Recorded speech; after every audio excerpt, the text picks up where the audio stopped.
দুই দম্পতি একসঙ্গে হোটেলে এসে একটি নাটকীয় অদলবদলে জড়িয়ে পড়েন। এতে একটি বিশৃঙ্খল পরিস্থিতি তৈরি হয়। অবাক করার বিষয় হলো এই দুই পুরুষ একে অন্যের স্ত্রীর সঙ্গে পরকীয়া করছিলেন। এরপর পরকীয়া প্রেমিকাকে নিয়ে তারা হোটেলে আসেন। তখন ঘটে আসল ঘটনা, তারা ভুলে পাশাপাশি রুম নিয়ে ফেলেন। প্রথম জুটি আগে এসে তাদের স্যান্ডেল দরজার বাইরে রাখে।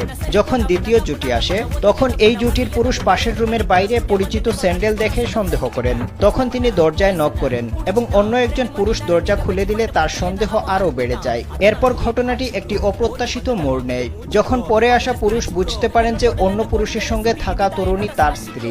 বিষয়টি পরিষ্কার হতেই প্রথমে আসা পুরুষ আরও বিস্মিত হয়ে যান। তিনি দেখতে পান দ্বিতীয় পুরুষের সঙ্গে আসা তরুণী তার স্ত্রী। এরপর এই চারজন একে অপরের হাতে ধরা পড়ে যান।